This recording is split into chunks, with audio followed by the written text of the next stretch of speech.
மாறன், இந்த bus stand கரைக்கியோட இவன் பொண்டாட்டியும் சேர்த்து கேஸ ஃபைல் பண்ணு. Okay sir. ஐயா வேண்டாங்க வேண்டாங்க, நான் ஒத்துக்கிறேன் ஐயா. 50 பவுன் ஐயா, 50 பவுன் ஐயா. இப்பதான் நம்ம வழிக்கு வந்திருக்கான். கேஸ் அது போட்டுறாதே சார், ஒத்துக்கிறேன். வெளியே சேட்டு உட்காந்துருப்பான், போய் கூட்டு வா. சரிங்க. வேண்டாம் சார், சார் சார் வேண்டாம் sir, please sir. Namaste sir.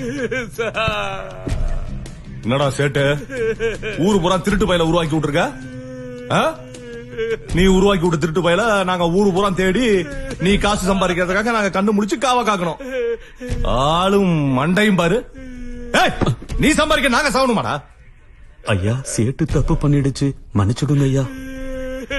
நீங்க தான் கொஞ்சம் பெரிய மனசு பண்ணணும். எத்தனை பவுண்டா கொடுத்த அவங்ககிட்ட? 50 பவுன் தான் சார் நான் கொடுத்தேன். ஐயா பொய் சொல்லுது, கொடுத்தது 5 பவுன் தான். 50 பவுன் பொய் சொல்லுது சார். 50 பவுன் இவர்கிட்ட தான் சார் நான் கொடுத்தேன். ஐயா திரும்ப திரும்ப பொய் சொல்லுது, கொடுத்தது 5 பவுன் தான். என்ன அப்புறம் நகை வாங்கின? ஐயா, யாரு காலையாவது விழுந்து 1 லட்சம் தருது. உனக்கும் வேணாம் எனக்கும் வேணாம், ஒரு 2.5 லட்சம் ரூபா கொடுத்துட்டு போதும். என்ன ஐயா, சேட்டு ராஜஸ்தானுக்கு போறான். ராஜஸ்தானுக்கு போறதுக்கு முன்னாடி செட்டு பணத்தை கொடுத்துட்டு போகுது.